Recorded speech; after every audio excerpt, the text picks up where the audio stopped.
누가 깨끗게 하시는 은혜를 누리는가? 누가 깨끗게 하시는 은혜를 누리는가? 라는 제목으로 말씀 전하기 원합니다. 오늘 본문 말씀을 통해서 예수님께서는 육신적으로는 비록 제자들과 떨어지게 될 것이지만 영적으로는 하나의 연합된 그 유기체로서 참 포도나무와 그 가지의 관계의 비유를 들어서 설명하고 계십니다. 이는 그 당시의 제자들에게만 아니라 오늘날 예수님과 영적으로 연합을 이루고 있는 성도들의 상태를 잘 보여주는 중요한 가르침이다라고 할 수가 있을 것입니다. 예수님은 1절 말씀을 통해서 자신이 참 포도나무다라고 말씀하고 계십니다. 1절에 보시면 나는 참 포도나무요 내 아버지는 농부라라고 말씀하시는데 여기 참이라는 이 단어는 참된이라는 그런 의미를 지니고 있습니다. 즉 예수님께서는 이 참된이라는 이 말을 통해서 하나님께서 심으신 이 포도나무인 이스라엘 그리고 참 포도나무인 그 자신을 의도적으로 대조하고 있다는 것입니다. 포도나무는 이스라엘 백성들에게 매우 특별한 의미를 지니고 있습니다. 팔레스틴 지역의 이 특산물이고 매우 흔한 식물이지만 그 구약시대 때부터 이스라엘은 하나님의 포도나무 또는 하나님의 포도원으로 종종 비유되어 왔기 때문입니다. 그런데 예수님께서 자신을 참 포도나무다라고 주장하신 것은 이 가짜 혹은 불완전한 포도나무와 자신을 구별하기 위해서이기 때문이죠. 그 참된 신자, 가짜 신자, 그리고 참된 신앙, 아니면 진짜 신앙, 가짜 신앙, 이러한 말이 있는 것처럼 예수님을 자신을 참 포도나무다라고 말을 하시면서 가짜 포도나무 아니면 불완전한 포도나무도 있다라는 것을 의미하고 있다는 것이죠. 이것은 당시 이스라엘 백성들의 그 신앙이 어떠했는가를 우리들에게 잘 보여주고 있습니다. 이 말은 이스라엘 백성들이 가짜 포도나무이거나 아니면 불완전한 포도나무다라는 그러한 의미를 지니고 있다는 것입니다. 성경은 여호와의 포도원으로 지칭되는 이스라엘이 열매가 없는 그러한 형편없는 포도나무다라고 가르치고 있습니다. 이사야 5장 2절 말씀해 보시면 땅을 파서 돌을 제하고 극상품 포도나무를 심었도다. 그 중에 망대를 세웠고 또 그 안에 술터를 팠도다. 좋은 포도나무 맺기를 바랐더니 들포도를 맺었도다라고 말씀하고 있다는 것이죠. 하나님께서는 우리 한 사람 한 사람을 부르실 때에 우리 각 사람을 통해서 이루시려고 하는 그런 하나님의 선한 목적이 있습니다. 쉽게 말하면 우리 각 사람에 대한 그 하나님의 기대가 있다는 것이죠. 그런데 이스라엘 백성들이 그 하나님의 기대에 전혀 부응하지 못하는 그러한 불완전한 포도나무였다라는 것을 이사야 선지자를 통해서도 말씀하고 있다는 것이죠. 이것은 그 유대인이라는 그 사실, 즉 아브라함의 그 육체적인 후손, 그 혈통적으로 아브라함의 자손이라는 것, 이것으로서 하나님께 나아갈 수 있는 사람은 아무도 없다라는 것을 의미하고 있습니다. 자신들이 아브라함의 후손이고 혈통적으로 아브라함의 자손이다라고 주장하고 있지만 이 혈통으로서 하나님의 기대에 부응한다는 것은 전혀 아니라는 것이죠. 오직 참 포도나무이신 예수님 안에서만이 그 하나님을 만날 수 있다라는 것을 말씀하고 계시다는 것입니다. 이를 바울 사도는 로마서 2장 28절 29절의 말씀을 통해서 잘 설명하고 계시는데 그 표면적 유대인이 유대인이 아니라 이면적 유대인이 유대인이다. 저 겉으로 보이는 그런 모습을 가지고 하나님의 백성이다라고 말을 할 수 있는 것이 아니고 그 마음이 진정으로 하나님을 사랑하는가, 그것을 통해서 그 사람이 참 이스라엘 백성인가 아니면 그 가짜 이스라엘 백성인가라는 것을 구별이 된다는 것입니다. 개인의 신앙이나 영적 상태를 결정하는 것은 그 혈통이나 가문이 아니다라는 것을 분명하게 말씀하고 있다는 것이죠. 하나님의 약속을 기업으로 잊게 될 아브라함의 자손은 혈통적 이스라엘이 아니고 예수님을 믿는 영적 이스라엘 뿐이다라는 것을 말씀하고 있습니다. 그렇기 때문에 그 모든 사람들은 예수님 안에 거할 때만이 진정한 소망의 삶을 살 수 있다라는 그런 말씀을 하고 있다는 것이죠. 왜냐하면 하나님께서 기뻐하시고 인정하시는 열매는 예수 안에 있는 사람들만이 맺을 수 있게 된다는 것입니다. 예수님께서는 이러한 진리를 선포하시기 위해서 먼저 자신만이 유일한 참 포도나무이시다라는 것을 선포하고 계시다는 것입니다. 이제 예수님께서는 자신이 누구신지를 밝히신 데 이어서 성부 하나님이 누구이신지를 밝히고 계십니다. 여기서 예수님은 성부 하나님을 내 하나님이시다라고 이렇게 호칭하고 계십니다. 이 호칭은 오직 예수님만이 사용할 수 있는 그런 호칭이다라고 할 수가 있죠. 그것은 이제 우리도 하늘에 계신 우리 아버지여라고 주기도문을 통해서 우리가 하나님을 이렇게 아버지라고 이렇게 부르고 있지만 그 엄밀한 의미에서 그 성부 하나님을 내 아버지다라고 말씀하실 수 있는 분은 그 예수님 뿐이시라는 것입니다. 왜냐하면 그 본질적으로 예수님만이 성부 하나님의 유일한 아들이시기 때문입니다.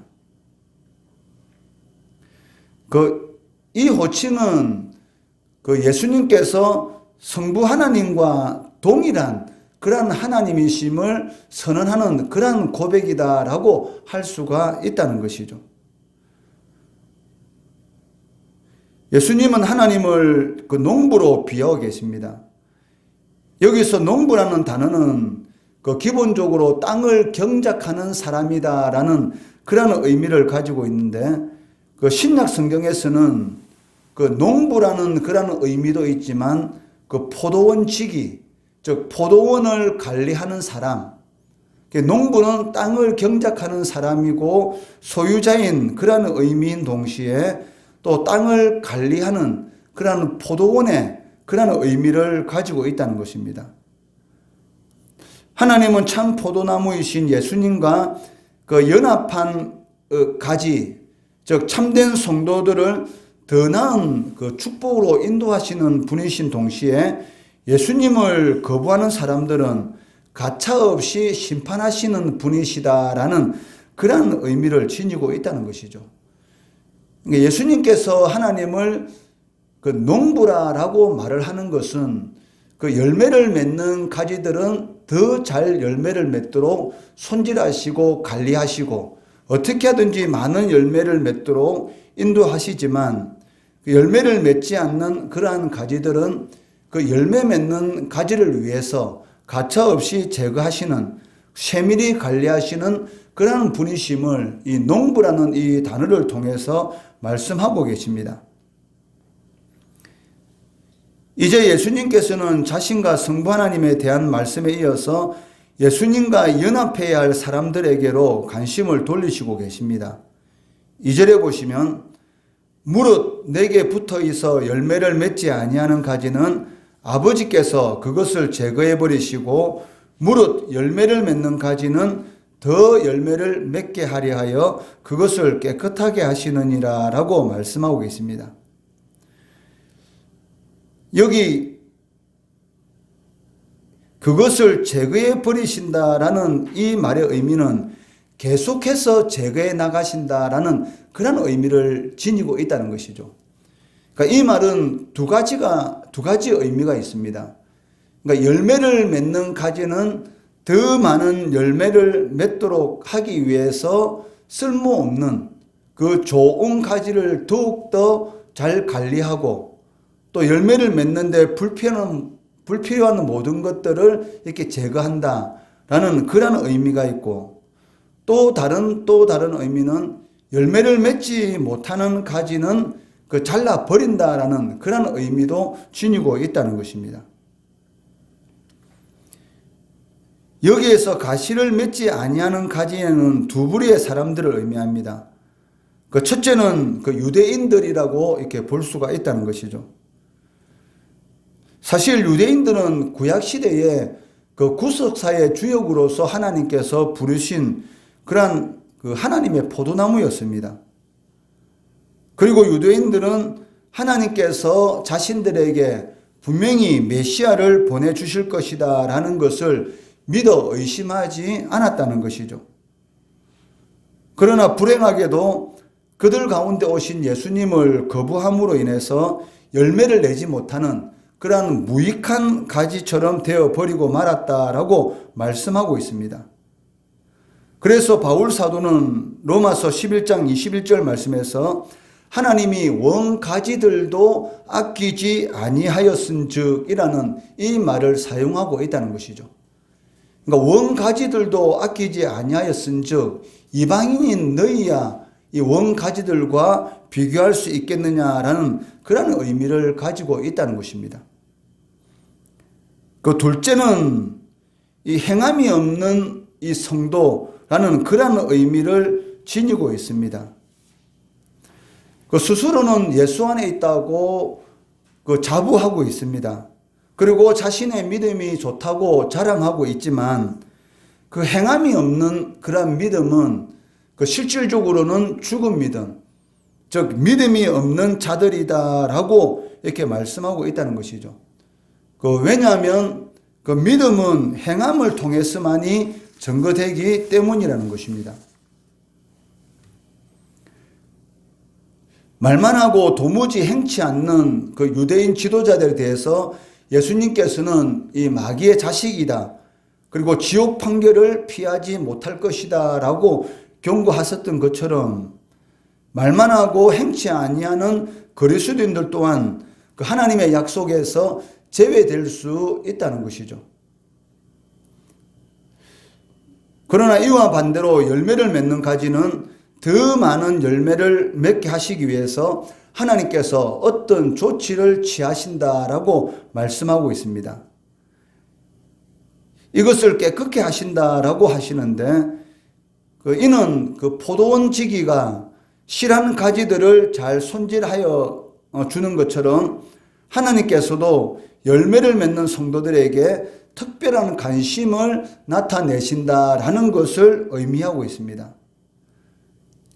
여기에서 깨끗게 하신다라는 이 말은 두 가지 의미를 가지고 있는데 첫째는 이 마음, 그러니까 내면적으로 마음을 정화시킨다라는 그런 의미를 가지고 있고 외면적으로는 나무를 다듬거나 이 가지를 잘라낸다라는 그런 뜻을 지니고 있다는 것이죠.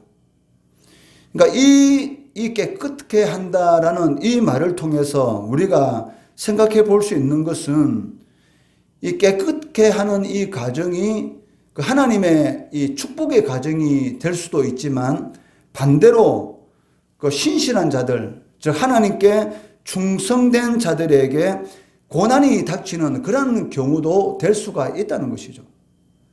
하나님께서 신실한 성도들을 더욱더 많은 그러한 열매를 맺도록 하기 위해서 여러 가지 깨끗게 하시는 그런 작업을 하시는데 이 깨끗게 하시는 이 작업을 우리들은 이 축복의 과정, 그러한 과정으로만 생각할 수가 있다는 것입니다.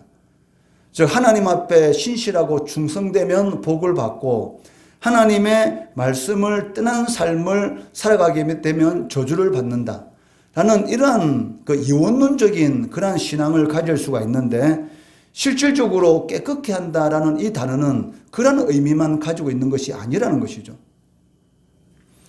욥의 친구들이 하나님 앞에 그 책망을 듣는 그 이유가 무엇이냐면, 그러니까 욥을 판단하는 데 있어서 바로 이 인과응보, 이런 이원론적인 그런 자신들의 생각을 가지고 욥을 함부로 정죄했다는 것입니다. 그러니까 하나님 앞에 선한 삶을 살아왔다면 복을 받고, 하나님 앞에 악한 일을 행하면 저주를 받는다라는 이런 이원론적인 그런 생각을 가지고 있었기 때문에 그 욥이 하나님 앞에 의로운 그런 삶을 살아왔다면 이처럼 그 고통스러운 그런 이런 형벌을 받지 않는다는 것이죠.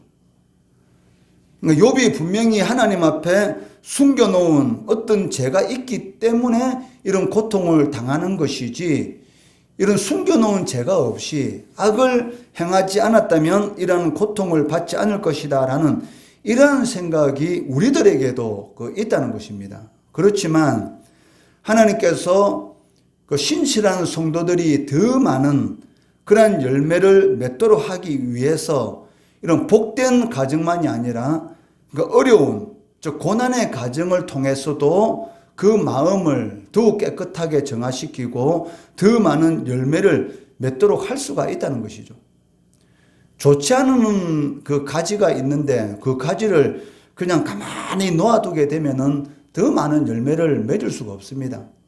그렇기 때문에 삶 가운데 이 고난이라는 그런 일들을 통해서 우리의 이런 그런 더 많은 열매를 맺도록 하기 위해서 잘못된 부분들을 정화시키는, 그리고 포도원지기가 이 가지를 잘라냄으로 인해서 더 많은 열매를 맺도록 하는 것처럼 우리의 삶 가운데 이 고난이라는 그런 그 문제와 일들을 통해서 더 많은 열매를 맺도록 하실 수도 있다는 것입니다.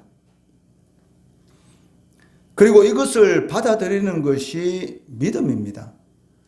눈에 보이는 그런 어떤 그 현상만을 가지고 그 하나님의 일을 판단하면 안 된다는 것이죠. 이 보이는 것을 가지고 모든 일을 판단하게 되면 반드시 이 오류를 범하게 되고 자신뿐만이 아니고 다른 사람들도 이 시험에 들게 만드는 그런 일들이 있을 수가 있다는 것입니다. 어제도 제가 잠시 말씀을 드렸지만 장류새 교회가 저희 교회가 이 식당과 그 예배당이 이 분류가 되지 않은 그런 상황 가운데서 여러 가지 좀 이 마음적으로 뭔가 변화가 좀 있었으면 좋겠다라는 그런 생각을 한 10월 말부터 이렇게 계속적으로 해왔습니다. 그런데 어느 순간인가 전혀 제가 할 수 없는 그러한 부분인데도 불구하고 하나님께서는 그 다른 그 통로를 통해서 한순간에, 그러니까 3, 4일 만에 이러한 일들이 일어나도록 하나님께서 그 역사하신다는 것이죠. 그러니까 사람의 계획으로는 도저히 있을 수 없는 그러한 일들이 한순간에 그 일어나는 것을 이렇게 볼 수가 있다는 것입니다. 그러니까 눈에 보이는 그런 변화는 전혀 없습니다. 예, 교회를 개척하고 한 3년 반이라는 시간이 지나면서 눈에 보이는 그런 변화는 없지만 또 하나님께서 눈에 보이는 그런 변화를 주시기 위해서 또 그 안에서 또 역사하시는 그런 부분들도 볼 수가 있다는 것이죠. 그러니까 우리들은 이 눈에 보이는 그런 현상만을 봄으로 인해서 낙심하고 실망하고 기다리지 못하고 참지 못하는 그런 일들이 있는데, 그 실질적으로는 그 보이는 부분은 변화가 없지만 보이지 않는 영적 세계에서는 지금 이 순간도 하나님께서는 역사하고 계신다는 것을 그 믿어야 되는 것이죠. 2020년 마지막 날 그 새벽 기도를 드리면서 코로나로 인해서 그 넓게는 세계에 속한 모든 사람들이, 좁게는 그 이 땅의 모든 국민들이 그 어려운 시간을 보냈습니다. 그렇지만 그 어려운 시간 그 안에서도 하나님께서는 어떠한 일을 지금 이 순간도 행하고 계시다는 것이죠. 그것을 우리가 하나님의 세밀한, 하나님은 폭풍우와 같은 그런 역사를 통해서도 하나님께서 일을 하고 계시지만 또 여러 가지 세밀한 이런 작업들을 통해서도 하나님께서는 일을 하고 계신다는 것이죠. 그러니까 눈에 보이는 현상은 어려운 시기를 우리가 지나고 있지만 또 그 어려운 시기 가운데서 하나님께서 일하시는 그러한 부분을 우리가 만약에 볼 수만 있다면 그것이 또 우리들에게는 어마어마한 은혜로 다가올 수가 있다는 것입니다. 그렇기 때문에 이 고통을 고통으로만, 그러니까 어려움으로만 받아들이는 것이 아니고 이것 또한 복의 한 가정, 그러니까 복의 한 가정으로 믿고 인내하고 좋은 것을 주시는 그런 하나님으로 만약에 받아들이시게 된다면 우리의 삶이 2021년에는 더욱더 풍성한 그런 은혜를 누릴 수가 있다는 것입니다. 그런 은혜를 누리시는 우리 성도들 되시기를 주의 이름으로 축원합니다.